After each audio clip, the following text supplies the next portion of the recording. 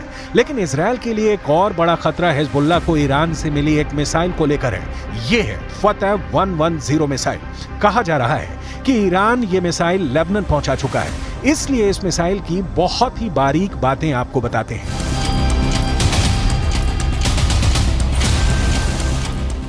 Iran की ये missile 300 kilometre तक हमला कर सकती है और ये अपने टारगेट के 3 मीटर के दायरे में गिरती है। एक बैलिस्टिक मिसाइल का इतना सटीक होना बहुत बड़ी बात है और यही बात इजरायल के लिए खतरा है। दूसरी तरफ इजरायल की सेना ने अपना गोला बारूद तैयार कर लिया है। तोपों से जो गोले फायर किए जाएंगे वो पहले से ही रेडी मोड पर रखे गए हैं। इजरायल की रिजर्व फोर्स भी आसपास के इलाकों में तैनात की जा रही है। ये हमवी गाड़ियां हैं जो लगातार यहां तक फौज को पहुंचाने में लगी हुई हैं। 2006 के बाद इस बॉर्डर पर इससे ज्यादा तनाव नहीं देखा गया है और अब हिजबुल्लाह की वार्निंग के बाद सबकी नजर ईरान पर भी है और उसके एक दोस्त सीरिया पर भी है। इजरायल ने गोलान की पहाड़ियों पर भी टैंक पहुंचा दिए हैं। ये जगह सीरिया का हिस्सा थी, लेकिन 1967 में युद्ध के बाद इजरायल ने सीरिया के इस हिस्से को अपने में मिला लिया और तभी से ये इलाका इजरायल के कंट्रोल में है। देखा जाए तो इस वक्त पूरे पश्चिम एशिया में युद्ध की चिंगारी पहुंच चुकी है। इजरायल से लेकर गाजा और गाजा से निकली ये आग अब लेबनान पहुंच चुकी है। चिंगारी सीरिया और ईरान में भी नजर आ रही है।